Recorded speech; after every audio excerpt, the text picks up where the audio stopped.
क्या हाल चाल है? बढ़िया है। आज आप घड़िए न पहन के आए हो।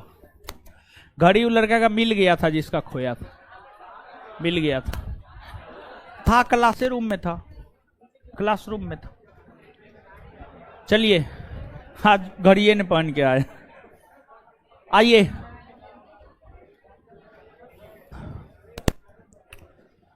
पश्चिमी विक्षोभ से भारत के राजस्थान में होने वाली वर्षा क्या कल? मावट। जम्मू कश्मीर में हिम। मानसून से ठीक पहले होने वाली वर्षा क्या कहलाती है? आम्र वर्षा। आम की खेती। आम्र वर्षा केरल। और फूलों वाली बौछार कौन है? कहवा ना। लू पवन भारत के किस क्षेत्र में? उत्तरी भारत ना। गर्मी के दिनों में पश्चिम बंगाल में बहने वाली गर्म हवा काल। असम में बोर्डो। काल बैसाखी पवन से होने वाला वर्षा किस किस फसल के लिए उपयोगी होता है? चाय पटसन। विश्व में सबसे ज्यादा वर्षा कहां होती है? मासिनराम। भारत में सबसे कम वर्षा लेह। वर्षा को मापने वाला यंत्र रेन। भारत का औसत वार्षिक वर्षा 125। भारत का सबसे गर्म स्थान राजस्थान के बीकानेर का बिड़ियावली। सबसे ठंडा स्थान लद्दाख का द्रास। प्रभावित करने वाले कारक कौन कौन है?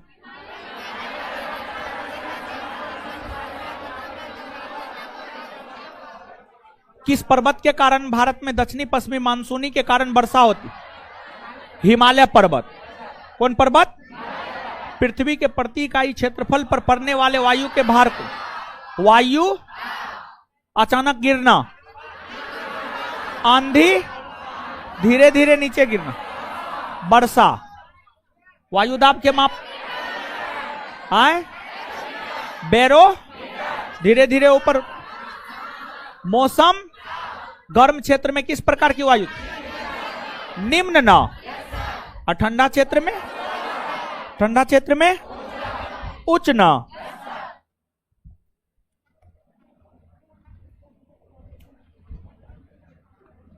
चलिए आ जाइए, समझिए।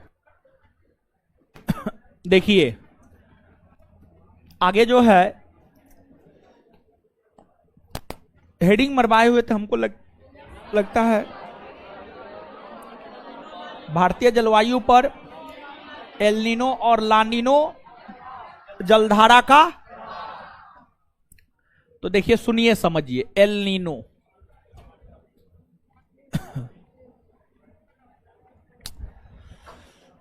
लानीनो।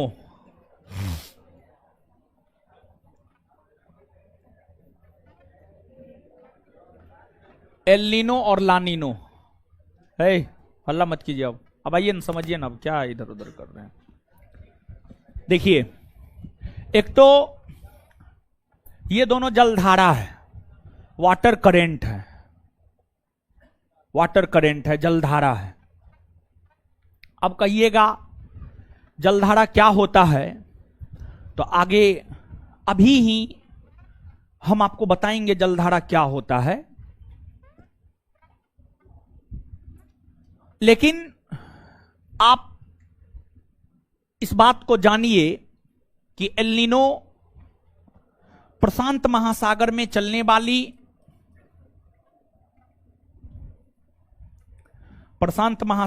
चलने वाली एक गर्म जलधारा है। गर्म जलधारा है।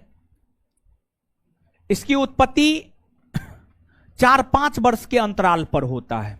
4-5 वर्ष के अंतराल पर होता है। और जब एल नीनो धारा की उत्पत्ति होती है तो इसका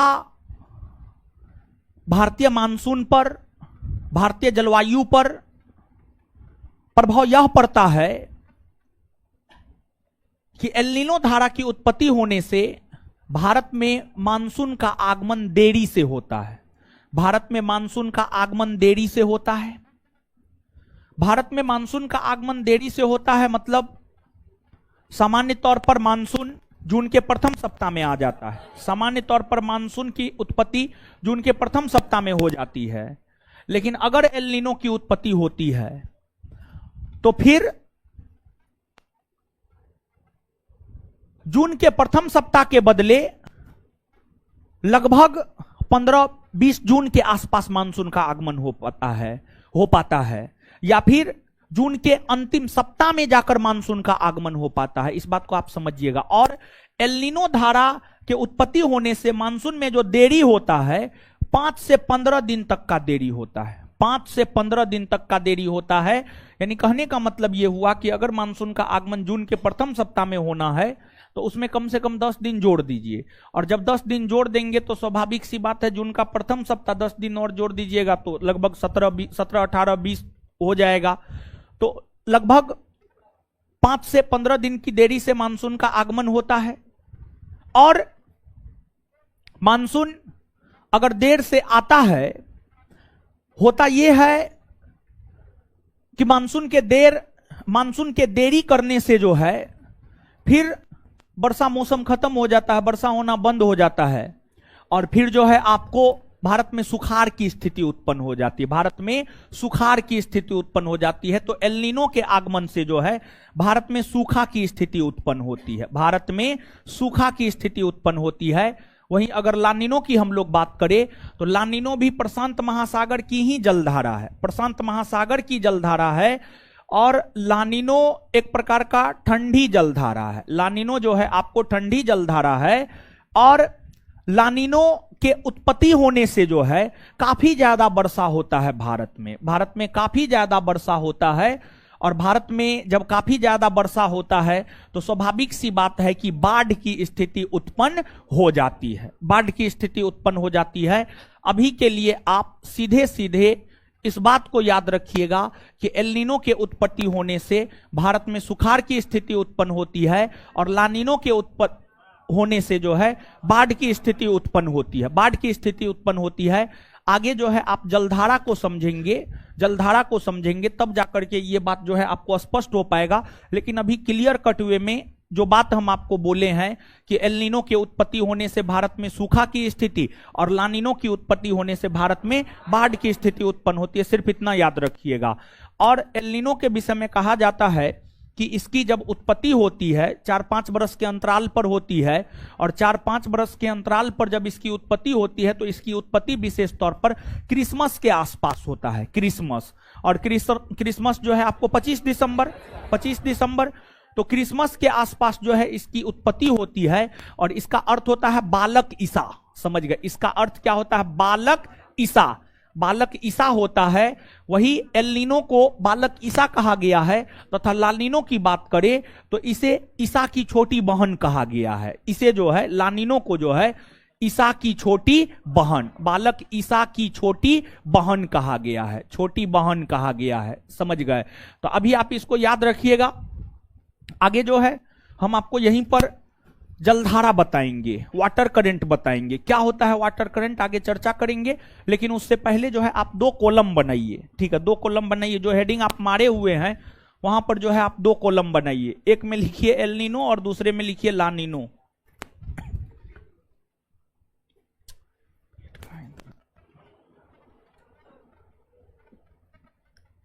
एक में लिखिए एल नीनो और दूसरे में लिखिए लानिनो।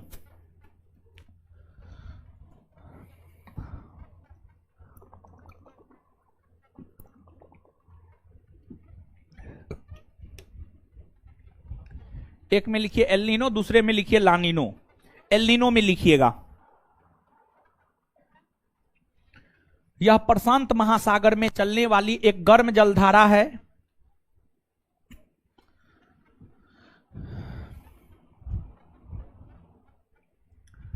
यह प्रशांत महासागर में चलने वाली एक गर्म जलधारा है। यह प्रशांत महासागर में चलने वाली एक गर्म जलधारा है।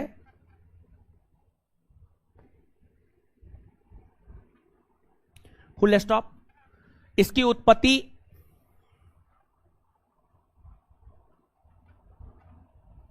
सामान्यतः, इसकी उत्पत्ति सामान्यतः, सामान्यतः, सामान्यतः, सामान्यतः,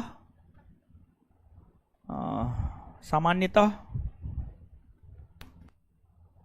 4-5 वर्ष के अंतराल पर, 4-5 वर्ष के अंतराल पर,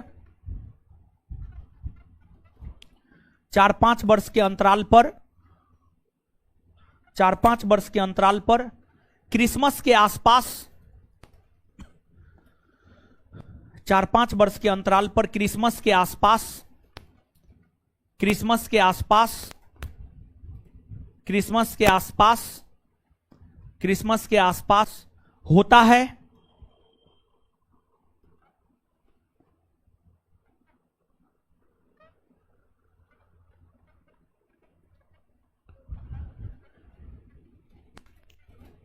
इसके उत्पत्ति होने से,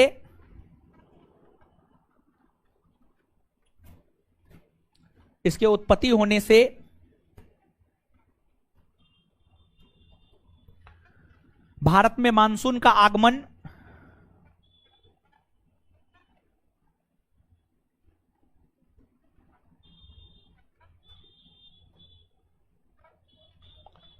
देरी से हो, भारत में मानसून का आगमन 5 से 15 दिन, सॉरी, भारत में मानसून का आगमन 5 से 15 दिन की देरी से होता है। भारत में मानसून का आगमन 5 से 15 दिन, भारत में मानसून का आगमन 5 से 15 दिन की देरी से होता है। भारत में मानसून का आगमन 5 से 15 दिन की देरी से होता है। भारत में मानसून का आगमन 5 से 15 दिन की देरी से होता है।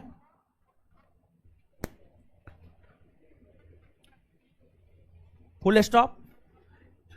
इसका प्रभाव, उसी में इसका प्रभाव भारतीय जलवायु पर, इसका प्रभाव भारतीय जलवायु पर यह पड़ता है कि, इसका प्रभाव भारतीय जलवायु पर यह पड़ता है कि भारत में सूखा की स्थिति, भारत में सूखा की स्थिति, भारत में सूखा की स्थिति उत्पन्न हो जाती है।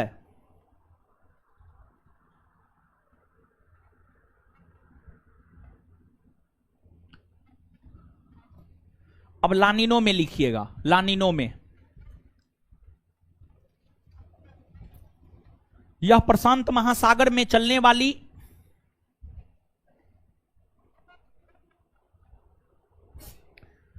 यह प्रशांत महासागर में चलने वाली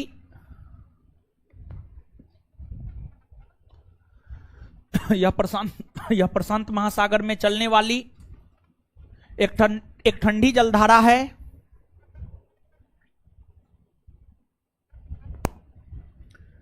यह प्रशांत महासागर में चलने वाली एक ठंडी जलधारा है, ठंडी जलधारा है।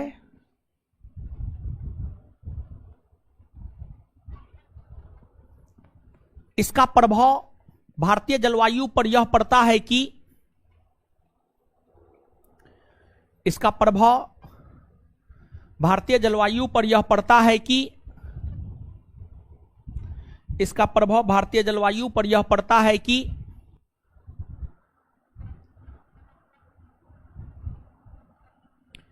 इसका प्रभाव भारतीय जलवायु पर यह पड़ता है कि इसके उत्पत्ति होने से, इसकी उत्पत्ति होने से भारत में, इसकी उत्पत्ति होने से भारत में काफी अधिक वर्षा होता है, काफी अधिक वर्षा होता है।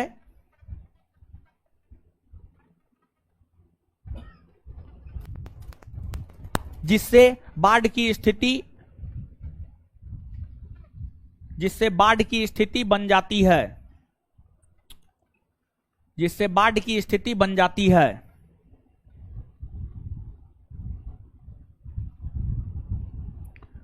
चलिए अब नीचे से नोट दे करके एक पॉइंट लिखिएगा, नोट दे करके एक पॉइंट लिखिएगा, नोट दे करके लिखिएगा।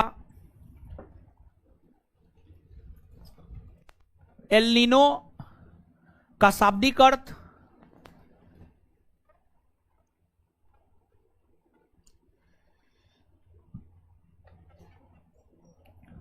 एल नीनो का शाब्दिक अर्थ बालक ईसा। एल नीनो का शाब्दिक अर्थ बालक ईसा होता है। एल नीनो का शाब्दिक अर्थ बालक ईसा होता है, तो वहीं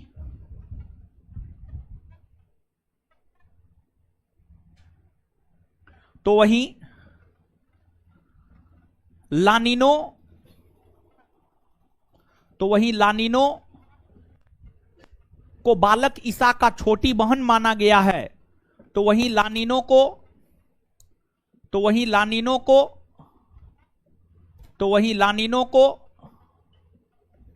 बालक ईसा का छोटी बहन माना गया है, तो वहीं लानिनो को बालक ईसा का छोटी बहन माना गया है।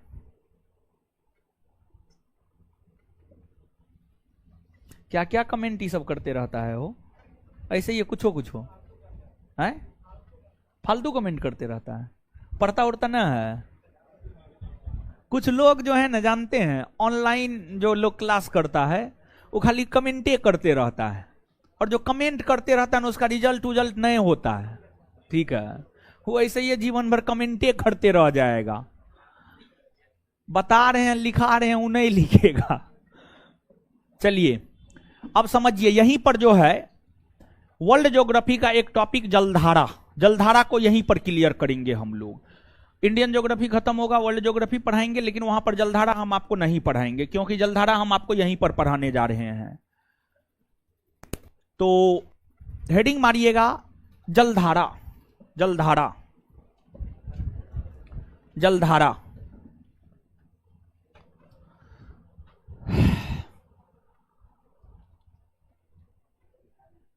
जलधारा, जलधारा, वाटर करेंट,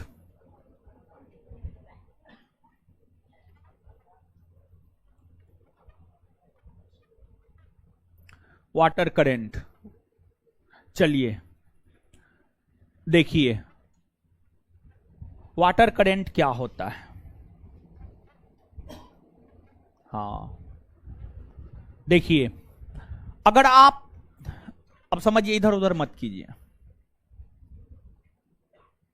अगर आप पृथ्वी की बात करेंगे तो आप सब लोग जानते हैं, इस बात से आप निश्चित तौर पर अवगत होंगे कि जो पृथ्वी है, पृथ्वी के 71% भूभाग पर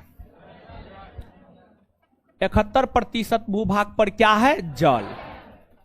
और 29% भूभाग पर स्थल। 29% भूभाग पर क्या है? स्थल। स्थल। आप जो ये मानचित्र देख रहे हैं, इसमें जितना भी ब्लू दिखाई दे रहा है, ठीक है, वो सब जल है। समझ गए? यहां पर ब्लू ब्लू दिखाई दे रहा है, यहां दिखाई दे रहा है, यहां दिखाई दे रहा है, ये सब जो है आपको जलीय भाग है। क्या है? जलीय भाग। जलीय भाग है। अब आप इस बात से अवगत हैं कि जो पृथ्वी है, पृथ्वी के केंद्र से होकर एक अक्षांश रेखा गुजरती है, जिसे 0 डिग्री अक्षांश रेखा कहते हैं, या 0 डिग्री अक्षांश रेखा को ही विषुवत रेखा भी कहते हैं। 0 डिग्री अक्षांश रेखा को ही विषुवत रेखा भी कहते हैं। विषुवत रेखा भी कहते हैं। विषुवत रेखा भी कहते हैं। इसके बाद जब आप इससे ऊपर जाते हैं, उत्तरी गोलार्ध होता है। 0 डिग्री से ऊपर बढ़ते हैं, 1 डिग्री, 2 डिग्री, 3 डिग्री, 4 डिग्री, इस प्रकार से 90 डिग्री तक होता है। और जो 90 डिग्री उत्तरी अक्षांश रेखा होता है, उसको उत्तरी ध्रुव कहते हैं। आए? हाँ या ना? हाँ, उत्तरी ध्रुव कहते हैं। ठीक है, उत्तरी ध्रुव कहते हैं। इसके बाद उसी प्रकार से जब आप नीचे आते हैं तो क्या होता है? दक्षिणी गोलार्ध ना, दक्षिणी गोलार्ध। और दक्षिणी गोलार्ध में आप 1 डिग्री 2 डिग्री 3 डिग्री इस प्रकार से 90 डिग्री तक आते हैं तो 90 डिग्री दक्षिणी अक्षांश रेखा क्या होता है? दक्षिणी ध्रुव, दक्षिणी ध्रुव होता है। क्या होता है? दक्षिणी ध्रुव, दक्षिणी ध्रुव होता है, दक्षिणी ध्रुव होता है। देखिए जो पृथ्वी है, अगर बात आप पृथ्वी की करेंगे तो पृथ्वी को जो उष्मा और प्रकाश की प्राप्ति होती है, पृथ्वी को उष्मा और प्रकाश की प्राप्ति सूर्य से होता है। सूर्य से, किससे होता है? सूर्य, सूर्य। पृथ्वी एक ग्रह है और सभी ग्रह को उष्मा और प्रकाश की प्राप्ति सूर्य से ही होता है। और पृथ्वी एक ग्रह है, पृथ्वी को भी उष्मा और प्रकाश की प्राप्ति जो होती है किससे होती है? सूर्य से। किससे होती है? सूर्य से, सूर्य से होती है। तो अब आप जो पृथ्वी देख रहे हैं इसको उष्मा और प्रकाश की प्राप्ति होती है सूर्य से। SUN, सन, सन का मतलब सूर्य, सूर्य से होता है। सूर्य से इसको उष्मा और प्रकाश की प्राप्ति होती है। सूर्य के प्रकाश विषुवत रेखा पर सीधी पड़ती है, जिस वजह से यहां गर्मी अधिक होता है। और जब यहां गर्मी अधिक होगा तो आप स्वयं इस बात को सोचिए कि सूर्य की किरणें अगर विषुवत रेखा पर सीधी पड़ेगी तो इसके आसपास का जो जल है वह क्या होगा? क्या होगा? गर्म होगा ना? हां या ना? गर्म होगा, गर्म होगा, गर्म होगा। दूसरी बात, सूर्य की किरणें ध्रुवीय क्षेत्र में, ध्रुवीय क्षेत्र में, उत्तरी ध्रुवीय क्षेत्र, दक्षिणी ध्रुवीय क्षेत्र, सूर्य की किरणें ध्रुवीय क्षेत्र में तिरछी पड़ती है। कैसी पड़ती है? तिरछी। जैसे आप समझिए सूर्य पृथ्वी पर दोपहर के टाइम में सीधी चमकती है, उस समय आप एहसास कीजिए क्या होता है? हाय, दोपहर के टाइम में समझिए ना जी क्या होता है? गर्मी नहीं होता है। और सूर्य सुबह और शाम के टाइम में तिरछी चमकती है, तिरछी। तो सुबह और शाम के टाइम में थोड़ा सोचिए क्या होता है? ठंडा होता है। दोपहर के तुलना में ठंडा होता है ना जी, दोपहर की तुलना में ठंडा होता है। तो सूर्य की किरणें दोपहर के टाइम में अगर आपको सूर्य देखना है तो सीधा ऐसे देखना पड़ेगा। अगर आपको शाम या सुबह देखना है तो ऐसे तिरछा होकर के देखना होगा, सीधा तो आप नहीं देखिएगा, समझिए, तिरछा होकर के देखना होगा। तो जैसे दोपहर के टाइम में सूर्य की किरणें पृथ्वी पर सीधी पड़ती है तो दोपहर के टाइम में पृथ्वी पर गर्मी, विषुवत रेखा पर सूर्य की किरणें सीधी पड़ती है तो विषुवत रेखा के आसपास का जल क्या होगा? गर्म। और ध्रुवीय क्षेत्र में तिरछी पड़ती है तो यहां पर क्या होता है? ठंडा। क्या होता है? ठंडा।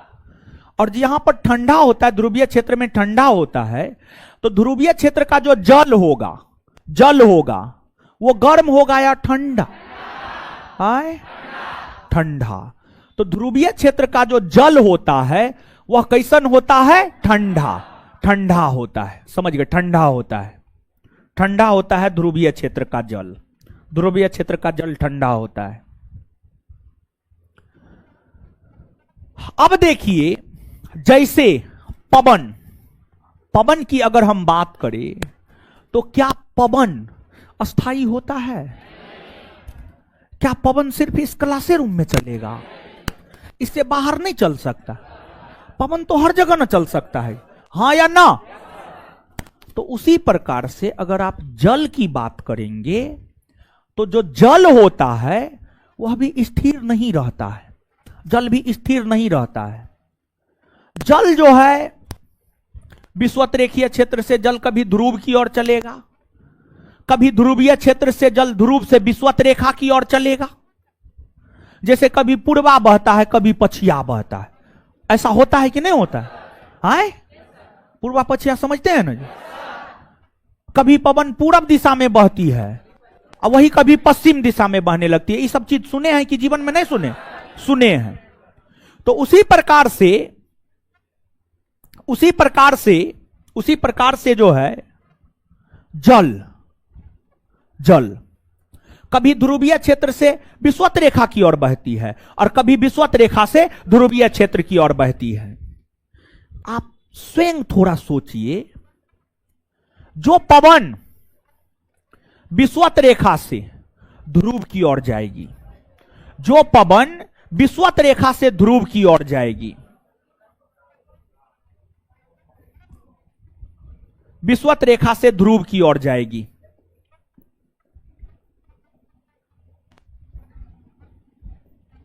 विषुवत रेखा से ध्रुव की ओर जाएगी। विषुवत रेखीय क्षेत्र में कैसी पवन? गौड़। तो जब विषुवत रेखीय क्षेत्र से ध्रुव की ओर जाएगी तो ये इस जल की प्रकृति क्या होगी? गौड़। अर्थात यह गर्म जलधारा। कैसी जलधारा?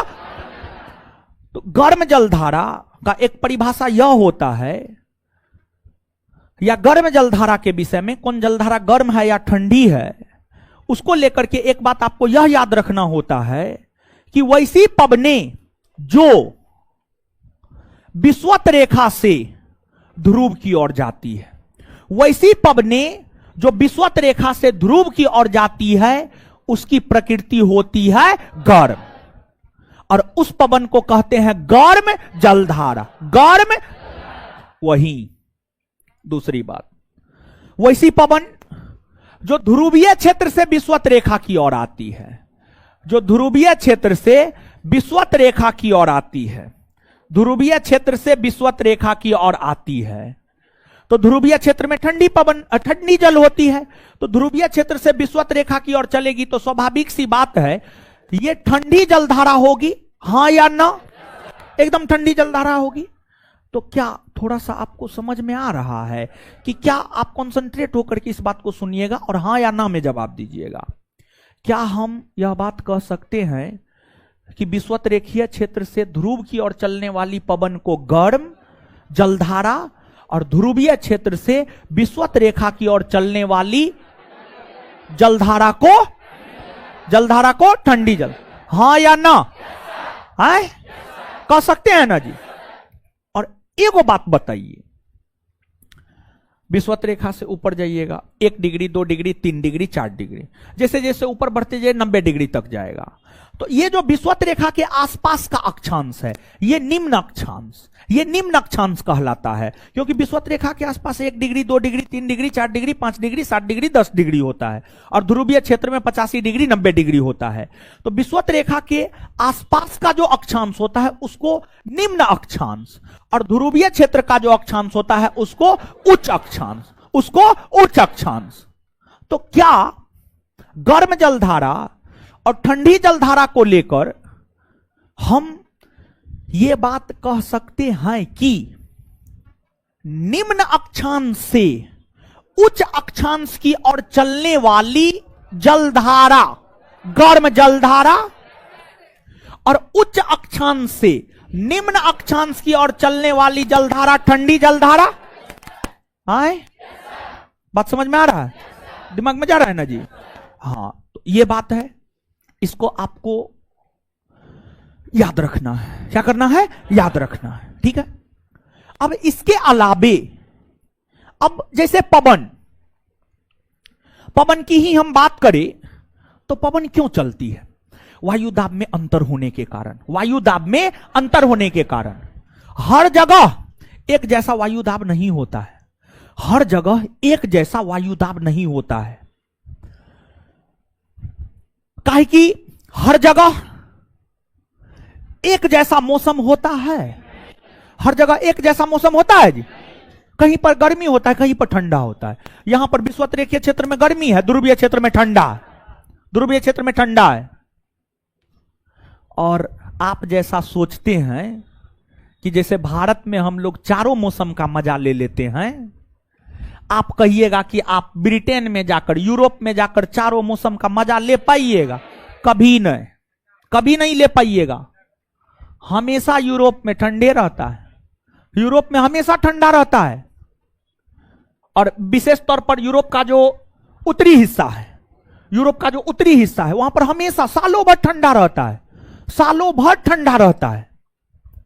उन लोगों को यह भी नहीं पता गर्मी मौसम भी होता है, नहीं पता है ये सब। वो सब जब भारत आता है ना, तब उसको पता चलता है, अरे बाप रे, गर्मियों मौसम होता है। और जानते हैं, जो यूरोपीय लोग आते हैं, विशेष तौर पर उत्तरी क्षेत्र के, जैसे ब्रिटेन, आयरलैंड, स्वीडन, नॉर्वे, इस सब देश का जो लोग आता है, ठंडों के मौसम में भारत में ठंडा का मौसम है, इस सब का आगमन होगा, तू हाफ पैंट गंजी पहन करके टहलते रहेगा बनारस स्टेशन पर, समझ गए। आप जहां पर जैकेट पहने रहिएगा, वहां पर वो हाफ पैंट गंजी पहन के टहल रहा है, बैग पीठ पर लेकर के। उन लोगों के लिए भारत के ठंडा का कोई महत्व नहीं है, भारत के ठंडा का असर ही नहीं पड़ता है उस पर। वो इतना ज्यादा ठंडा में पहले ही से रहा हुआ होता है कि उसको भारत के ठंडा का कोई असर नहीं पड़ता है, कोई असर नहीं पड़ता है। तो जैसे पवन के चलने का कारण है वायुदाब में अंतर का होना, वायुदाब में अंतर का होना। और पवन हमेशा उच्च वायुदाब से निम्न वायुदाब की ओर चलते, हां या ना। तो वैसे ही जो वाटर करंट है, जो जलधारा है, जलधारा के चलने के पीछे भी कारण है, जलधारा के चलने के पीछे भी कारण है। और जलधारा के चलने के पीछे कई कारण हैं। एक नंबर में पृथ्वी का घूर्णन, पृथ्वी जो अपने अक्ष पर घूमती है, इस वजह से जलधारा चलती है। 2 नंबर में कोरियोलिस बल का प्रभाव, 3 नंबर में लवणता में अंतर, 4 नंबर में तापमान में अंतर, तापमान में अंतर। देखिए होता क्या है, पृथ्वी देखिए, अगर आप पृथ्वी की बात करेंगे, भले आप हैं, आपको महसूस नहीं होता है, लेकिन सच्चाई यह है कि पृथ्वी अपने अक्ष पर घूमती है, पृथ्वी अपने अक्ष पर घूमती है। और पृथ्वी अपने अक्ष पर घूमती है, इसलिए दिन और रात होता है।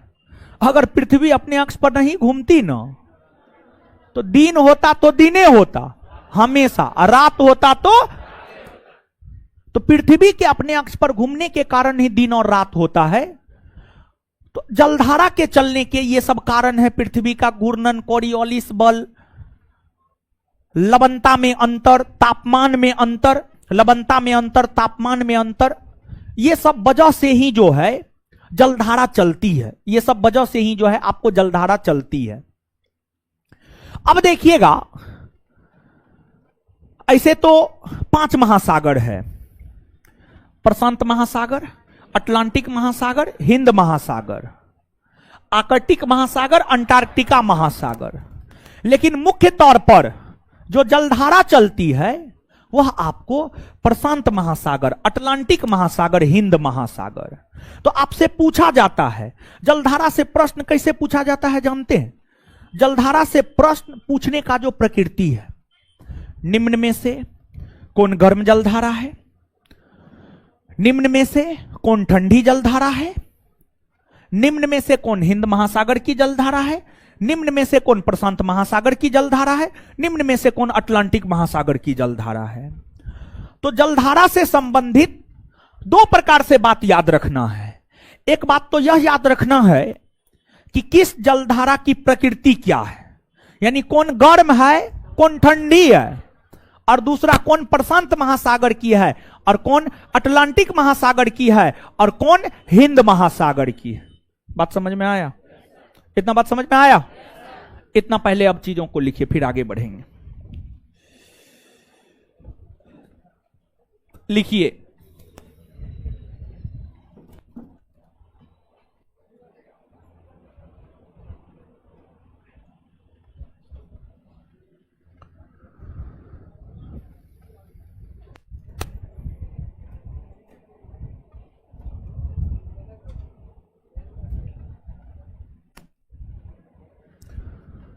लिखिएगा, सागर महासागरीय जल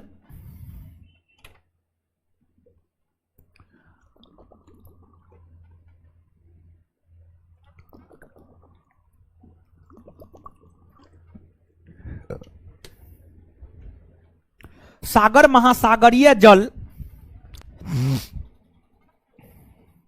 सागर महासागरीय जल जब, सागर महासागरीय जल जब एक निश्चित स्थान से, एक निश्चित स्थान से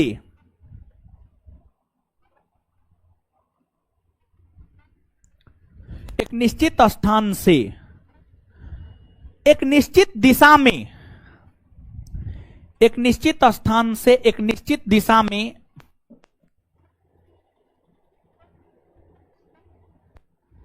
बहती है, बहती है,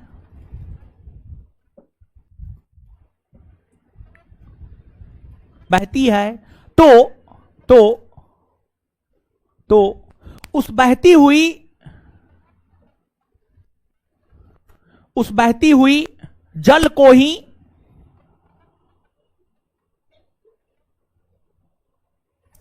उस बहती हुई जल को ही जलधारा, उस बहती हुई जल को ही जलधारा, उस बहती हुई जल को ही जलधारा कहते हैं, जलधारा कहते हैं।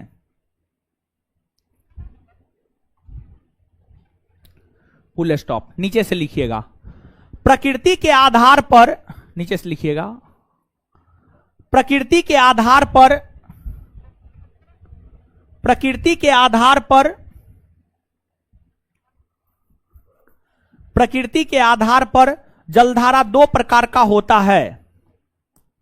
प्रकृति के आधार पर जलधारा दो प्रकार का होता है। प्रकृति के आधार पर जलधारा दो प्रकार का होता है।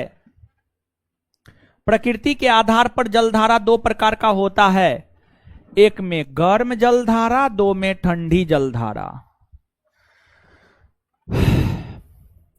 एक में गर्म जलधारा, दो में ठंडी जलधारा।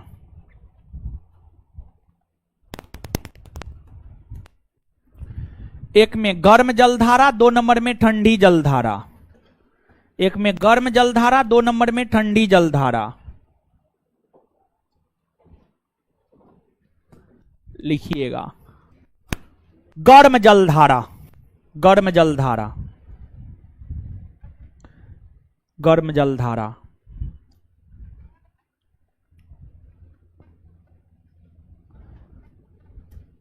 विषुवतरेखीय क्षेत्र से,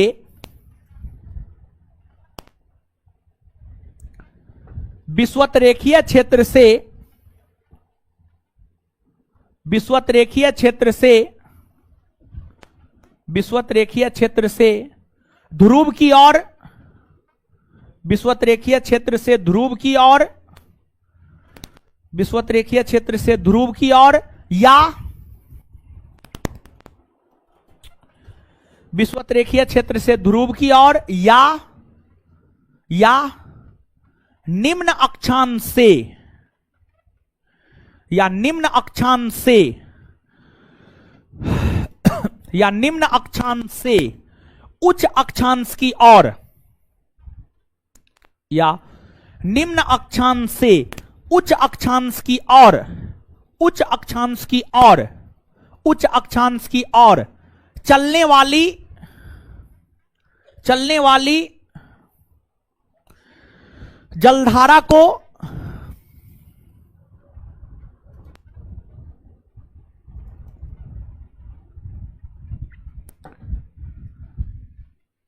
गर्म जलधारा कहते हैं।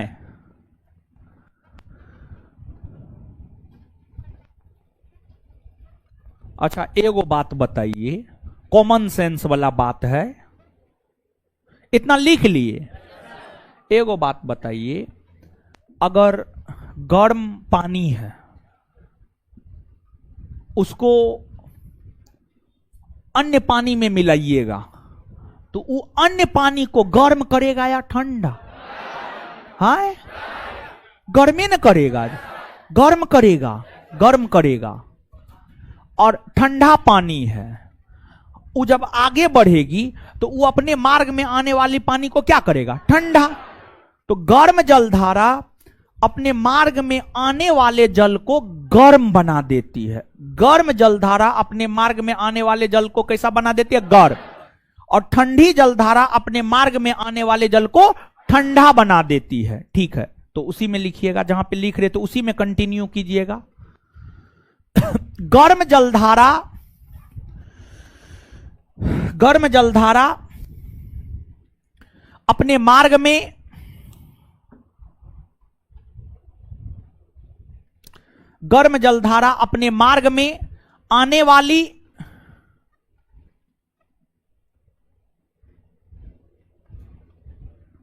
अपने मार्ग में आने वाली जल को गर्म कर देती है। गर्म जलधारा अपने मार्ग में आने वाली जल को गर्म कर देती है।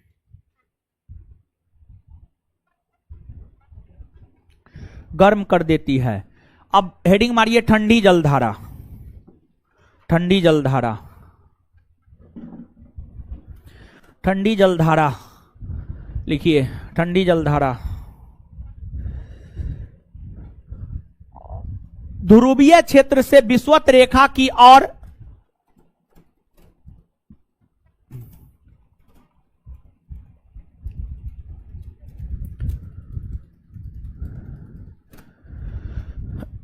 ध्रुवीय क्षेत्र से विषुवत रेखा की ओर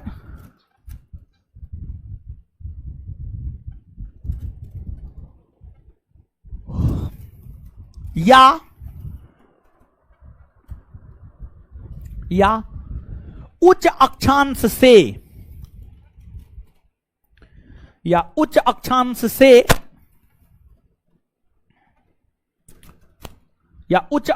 से निम्न अक्षांश की ओर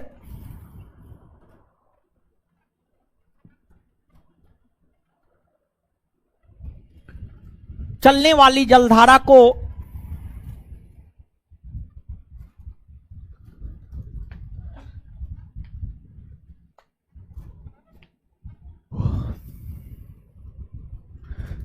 जलधारा को ठंडी जलधारा कहते हैं।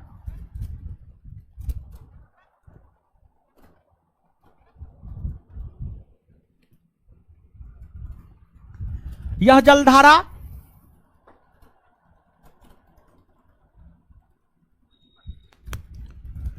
अपने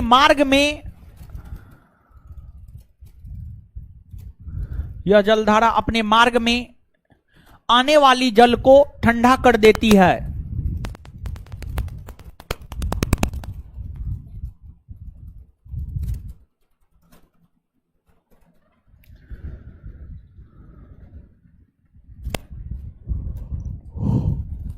लिखिएगा आगे।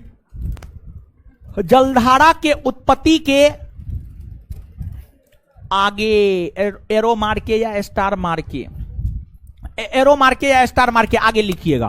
कुछ नहीं, जलधारा बोल दिए थे, कुछ नहीं, छोड़िए, एरो मार के लिखिए। पृथ्वी के घूर्णन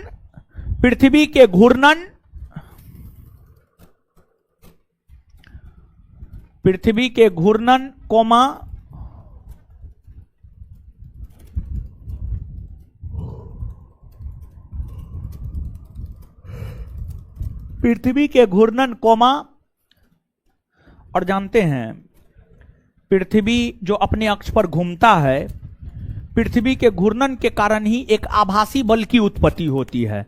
और पृथ्वी के घूर्णन के कारण जो आभासी बल की उत्पत्ति होती है उसी को कोरियोलिस बल कहते हैं। कोरियोलिस बल कोई अलग बल नहीं है, बल्कि पृथ्वी के घूर्णन के कारण जो एक आभासी बल की उत्पत्ति होती है वही कोरियोलिस बल है। ठीक है, तो कोमा पृथ्वी के घूर्णन कोमा कोरियोलिस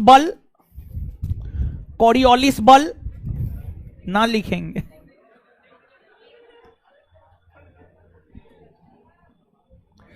अच्छा, लिख देते हैं।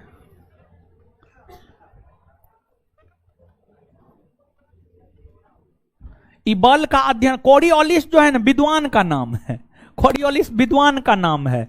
कोरियोलिस जो है ना, अरे सुनिए ना महाराज, पूरा लिखबो नहीं के, इसलिए नहीं लिखे हैं कि आप लोग लिखे ना, तैयो आप लोग लिखने लगे। कोरियोलिस विद्वान का नाम है, समझे।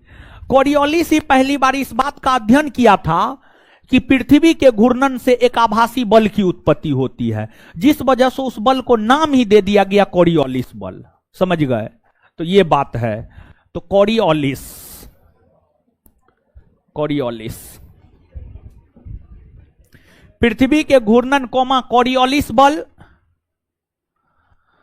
कोरियोलिस बल, कोरियोलिस बल, कोरियोलिस बल, उसके बाद कोमा तापमान में अंतर, तापमान में अंतर, कोमा तापमान में अंतर मतलब क्या? जल के तापमान में अंतर। यहां पर जल नहीं लिखे हैं तो जल समझिएगा ना, जल के तापमान में अंतर, कोमा लवणता में अंतर मतलब जल के लवणता में अंतर, तापमान में अंतर, कोमा लवणता में अंतर,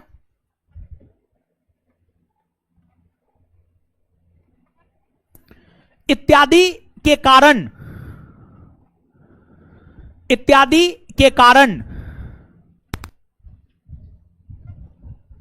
इत्यादि के कारण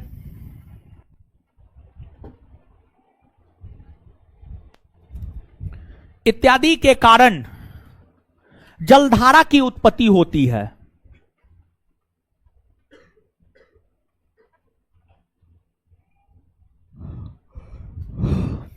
इत्यादि के कारण जलधारा की उत्पत्ति होती है। अब हम क्या चाहते हैं जानते हैं? हम यह चाहते हैं कि आप जो है ना एगो मानचित्र बनाइए, ठीक है? हम यही चाहते हैं, तो हम भी बनाते हैं, देखते हुए बना लीजिए। अरे कुछ हो ना है मानचित्र में, देखिए मानचित्र रहेगा ना, और जितना भी स्केच करवाते हैं आपको, करते हैं कि नहीं करते हैं? सबको अपनी अपनी माँ का कसम है, जो स्केच करने बोले वो कीजिए, ठीक है? हाँ, और उसको कॉपी में साट लीजिए, उसको क्या कर लीजिए, बोलिए ना, कॉपी में, हाँ फिगर होना जरूरी है, ठीक है? आगे आइएगा।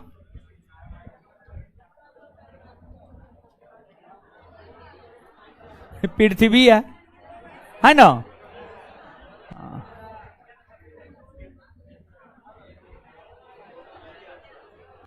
विषुवत रेखा है,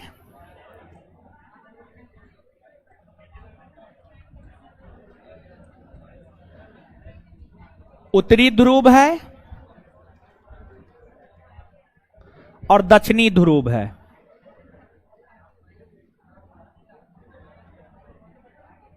ठीक है?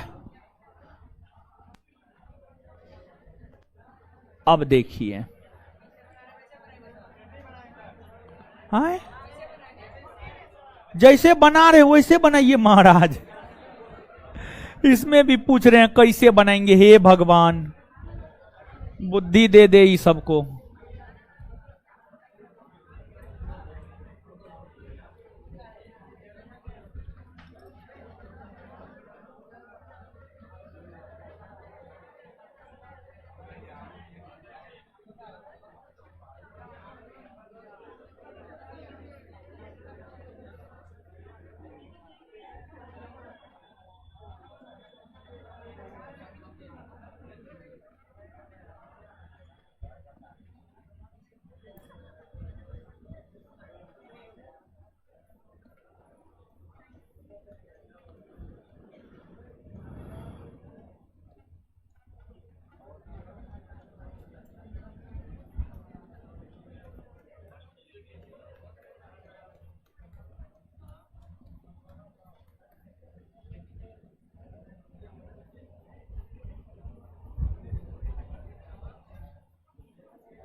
सब चीज दर्शा दिए। बात कुछ समझ में आया? हाँ छापिए, ये होगा कि दिमाग में हमेशा के लिए बैठ जाएगा। ठीक है?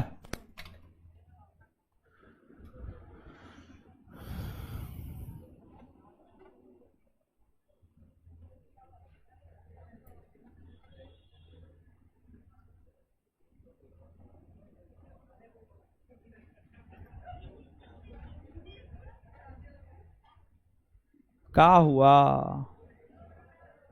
काहे हंस रहे हैं? हंसिए नहीं।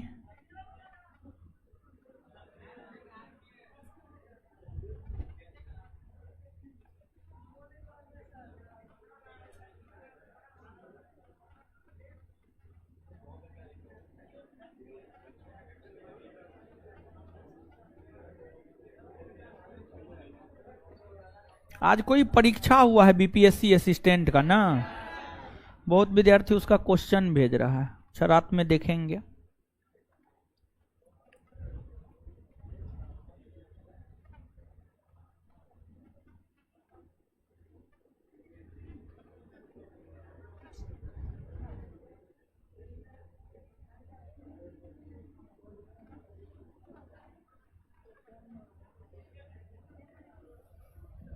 छापे हो? छाप लिए? आए? कहाँ? हाँ जी, हाँ जी।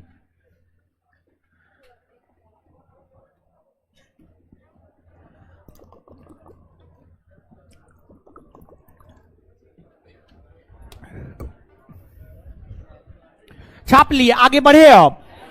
चलिए। है महाराजा जी।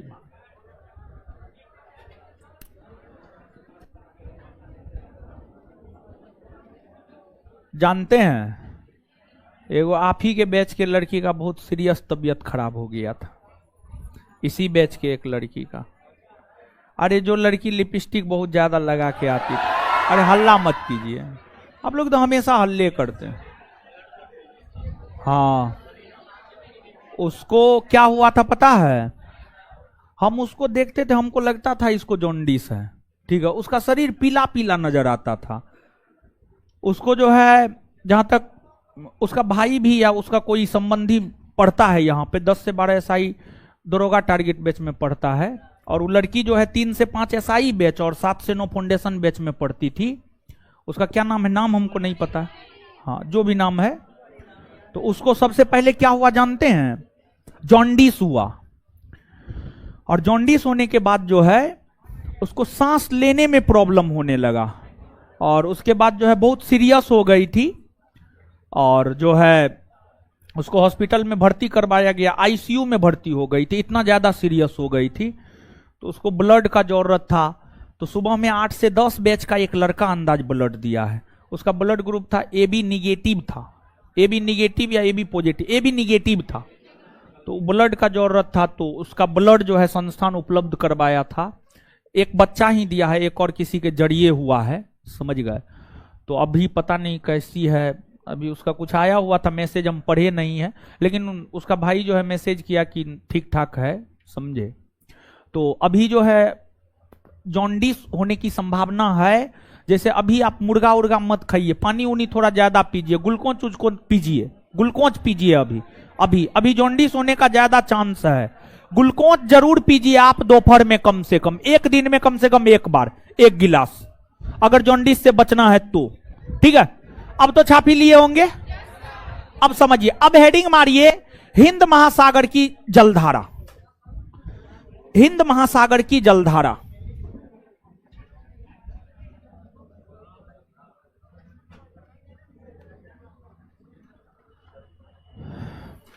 हिंद महासागर की जलधारा।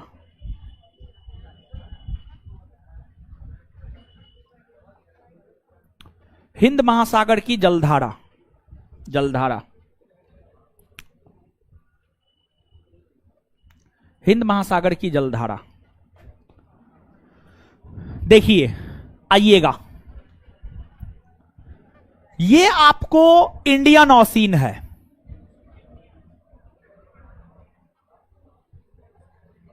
हिंद महासागर है, ये इंडियन ओशियन है, ये हिंद महासागर है। अब अगर आप हिंद महासागर की बात करेंगे तो हिंद महासागर से होकर विषुवत रेखा गुजरती है। देखिए, ये विषुवत रेखा है और देखिए हिंद महासागर से होकर गुजरती है। हिंद महासागर से होकर गुजरती है।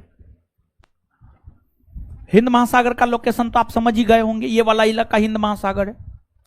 और हिंद महासागर से होकर विषुवत रेखा गुजरती है। हिंद महासागर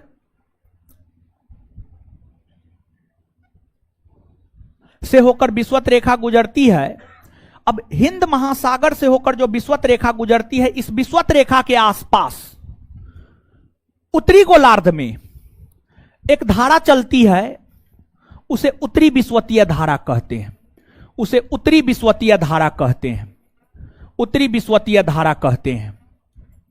और विषुवत रेखा के आसपास चलती है तो गर्म ही होगी। इस बात को आप अपने दिमाग में बैठा लीजिए।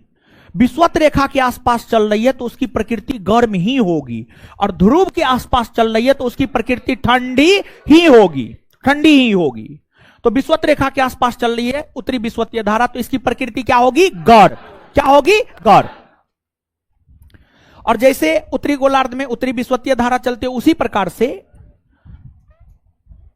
दक्षिणी गोलार्ध में हिंद महासागर के निकट, हिंद महासागर में दक्षिणी गोलार्ध में विषुवत रेखा के निकट एक धारा चलती है, उसे कहते हैं दक्षिणी विषुवतीय धारा। क्या कहते हैं? दक्षिणी विषुवतीय धारा। ये आपको दक्षिणी विषुवतीय धारा है। क्या है? दक्षिणी विषुवतीय धारा। तो जो ये दक्षिणी विषुवतीय धारा है, अगर दक्षिणी विषुवतीय धारा की बात करें तो इसकी भी प्रकृति जो है गर्म ही है। इसकी भी प्रकृति, तो उत्तरी विषुवतीय धारा हो या दक्षिणी विषुवतीय धारा हो, दोनों विषुवत रेखा के आसपास चलती है, और इन दोनों की प्रकृति कैसी है? गर्म। गर्म।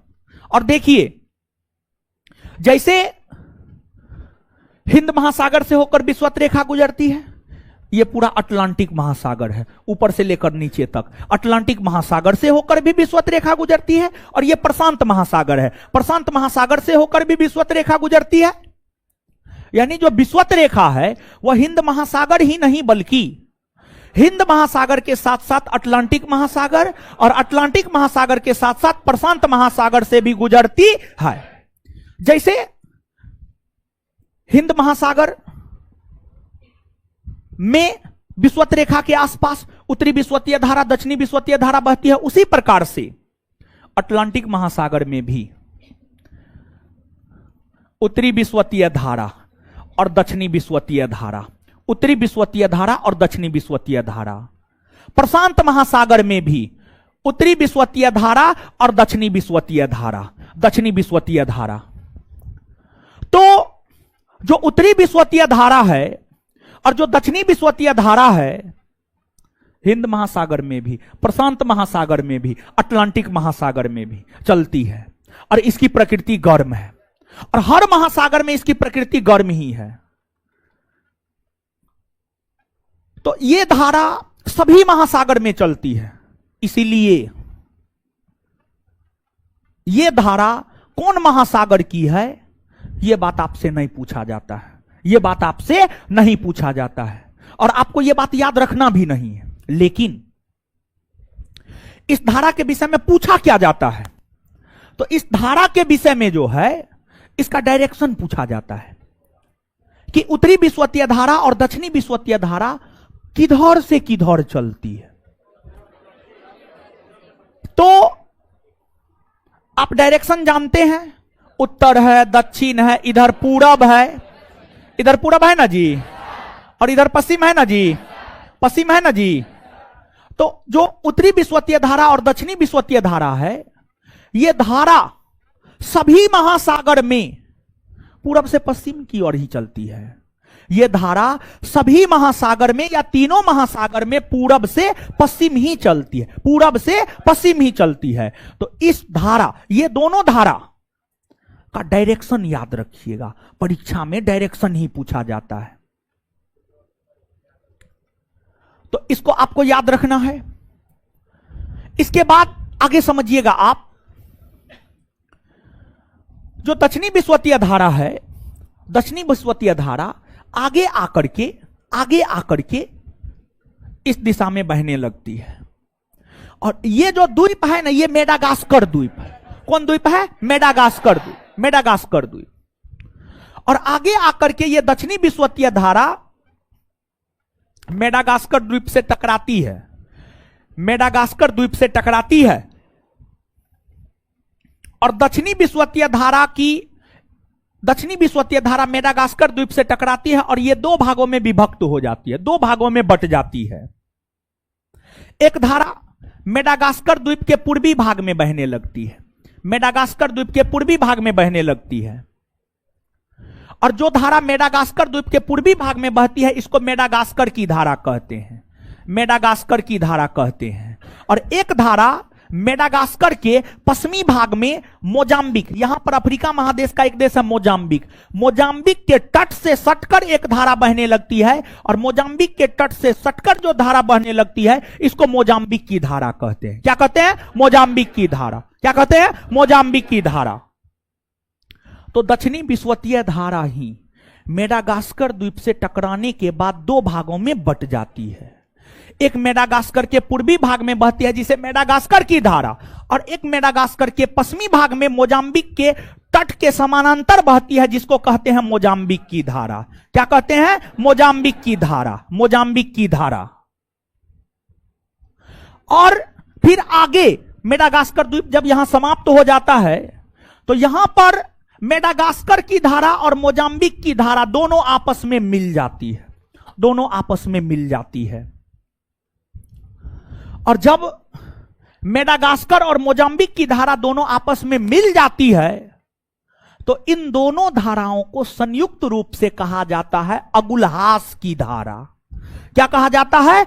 अगुलहास की धारा, अगुलहास की धारा, अगुलहास की धारा, अगुलहास की धारा कहा जाता है। और आप जानते हैं दक्षिणी विषुवतीय धारा गर्म धारा है, और गर्म धारा जब अपने मार्ग में बहती है तो अपने मार्ग में आने वाले जल को भी गर्म कर देती है। मतलब जब ये दक्षिणी विषुवतीय जलधारा गर्म है तो मेडागास्कर और मोजाम्बिक ई भी गर्म है और अगुलहास भी गर्म है, अगुलहास भी गर्म। जब दो गर्म पानी मिलाइएगा तो पानी गर्म ही ना होगा और पानी ठंडा थोड़े हो जाएगा। तो ये सभी अगर हम देखें तो ये सभी हिंद महासागर की प्रमुख गर्म जलधारा है। ऐसे तो और भी कई सारी जलधाराएं हिंद महासागर में चलती है, लेकिन ये जो मेडागास्कर, मोजाम्बिक, अगुलहास ये सब है, ये सब हिंद महासागर की गर्म जलधारा है। कैसी जलधारा है? गर्म। क्लियर? तो नीचे से लिखिए, हेडिंग मार लिया हिंद महासागर की जलधारा, डैश देकर लिखिए।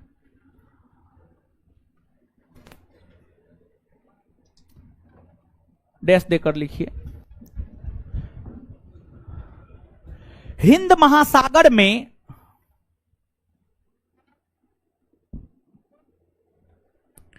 हिंद महासागर में विषुवत रेखा के समीप, विषुवत रेखा के समीप चलने वाली, विषुवत रेखा के समीप चलने वाली गर्म जलधारा, विषुवत रेखा के समीप चलने वाली गर्म जलधारा दक्षिणी विषुवतीय धारा, दक्षिणी विषुवतीय धारा, दक्षिणी विषुवतीय धारा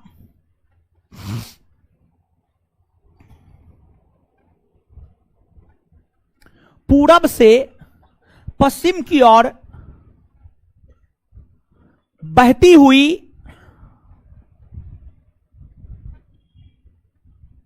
पूरब से पश्चिम की ओर बहती हुई आगे बढ़ती है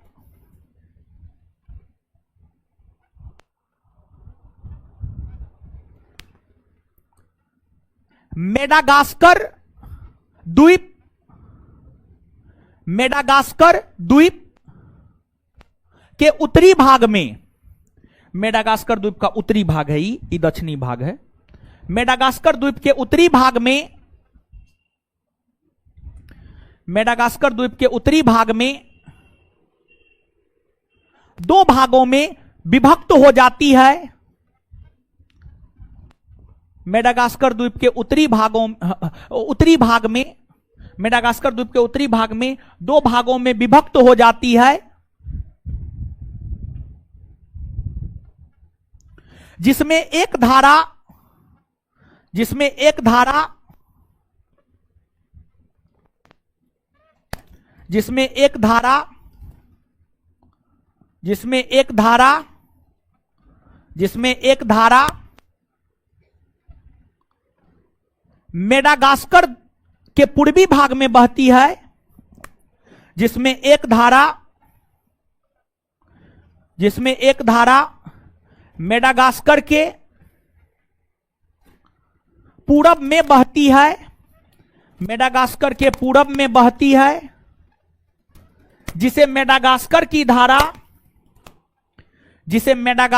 धारा कहा जाता है, जिसे मेडागास्कर की धारा कहा जाता है, तथा तथा तथा एक धारा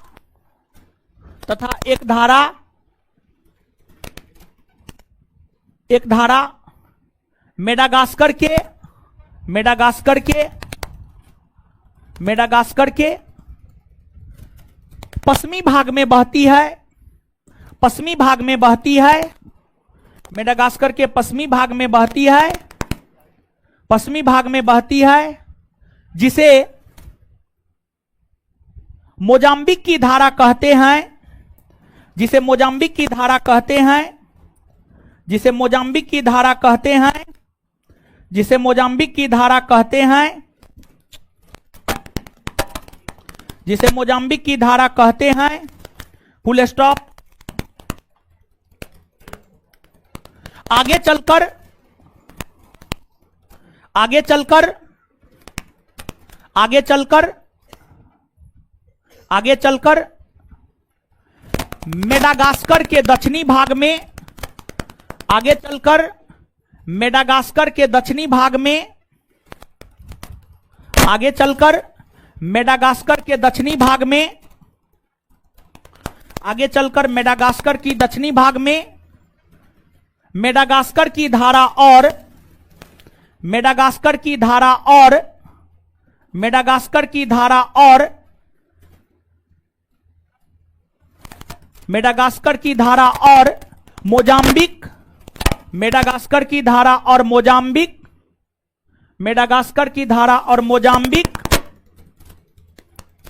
मोजाम्बिक की धारा मेडागास्कर की धारा और मोजाम्बिक की धारा आपस में मिल जाती है आपस में मिल जाती है आपस में मिल जाती है आपस में मिल जाती है जिससे जिससे जिससे एक नई धारा जिससे एक नई धारा बनती है जिससे एक नई धारा बनती है जिसे अगुलहास की धारा कहा जाता है जिसे अगुलहास की धारा कहा जाता है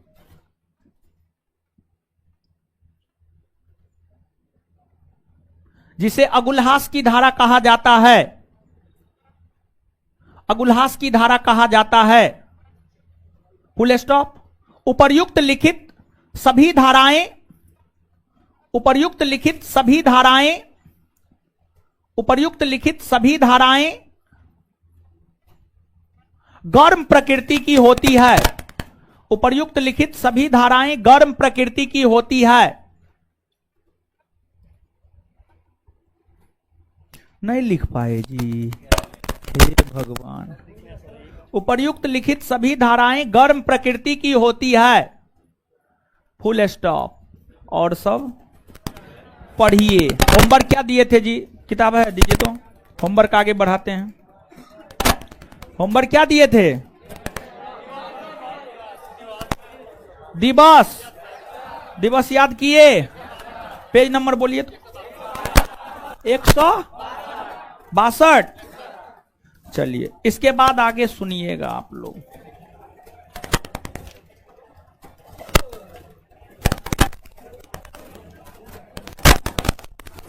आगे सुनिएगा, आ जाइएगा पेज नंबर 140। होमवर्क आगे बढ़ा रहे हैं, दिवस वाला ही है। क्वेश्चन बैंक जो है उसमें पेज नंबर 140 पे आइए। इसमें जनवरी से लेकर के दिसंबर तक है, लेकिन आपको जो है याद क्या करना है जानते हैं? 1 जनवरी से लेकर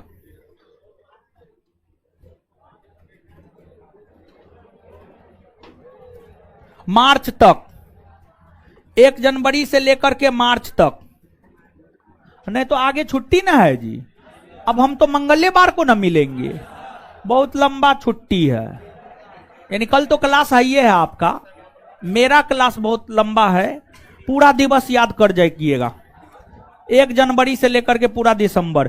पेज नंबर 140 में जितना है उतना पूरा, पेज नंबर 140 में जितना है उतना पूरा। होमवर्क सुन रहे हैं? क्वेश्चन बैंक में पेज नंबर कितना? 100, जितना है उतना पूरा।